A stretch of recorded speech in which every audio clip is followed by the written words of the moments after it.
Урматтуу Мирлан Исакбекович, урматтуу мыйзамдын автору. Сиз айтып атпайсызбы, мыйзам жолу менен кетип баратат. Эми бул мыйзамдын автору ким экенин жакшы билесиз да. Качан кайсы жерден капталдан чыгарганын жакшы билесиз да. Эми бирөөдүн таштап кеткен аялын боёнтуп соёнтуп тойго ишип барып, могу менин аял десе, эл ишенеби? Эч ким ишенбейт да. Бул мыйзамга кордуктур эми берип атат азыр. Бул кандай мыйзам? Басым менен кабыл алынган мыйзам, бул бачым кабыл алган мыйзам, бул башынан моюнуна байлыгын иткеле окшош да. Эми биз бардык мыйзамды буздук. Кое туруңуз, мен 2 минутка сурадым. Какшып калган кадрыбызды кайтыш кылып кабырга салып атпайсызбы? Банкрот болгон банкыбызды балталап жокко чабып атпайсызбы? Эми бардыгы мыйзам жол менен кетип элди айтып атасыңар. Элге парламенттик президенттиктин кереги жок. Мыйзам баш мыйзам алмашкандан элдин жашоосу алмашпайт. Байманаттардын эле жашоосу алмашат.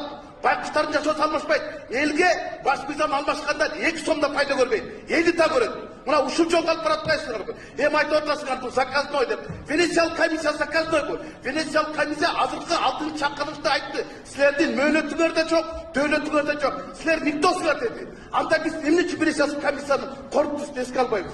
Эми ушунчалык эле шашабызбы? Биз бир эле жапырак сөздү укпайбызбы? Же экинчи жапыракта сөздү көрөбүзбү? Эми бул мыйзамды мына азыр күндө ошого эртеги 2 окууда 3 окууда өткөрүп туруп, анан 10 күндүк жана 30 күндүк неме тактап туруп анан кылыңыз. Бул элдин талабы эмес да. Элге бунун эскертилсен кереги жок. Элдин жашоосу өзгөрбөйт, баш мыйзам өзгөргөндө. Байларды гана жашоосу өзгөрөт. Байкуштар ошомойдон калат. Элитанын кереги жок. Эл эмнени салып атат? Эл акыйкат бийликти, ага парламенттикпи, президенттикпи, ак мышыкпы, кара мышыкпы чычкан алса болду дегендей, элге адилет бийлик керек. Акылдуу парламент керек. Ээси жок, мээси жок, кайсаны жазып алдырып эчтеке кылып отурбайбы?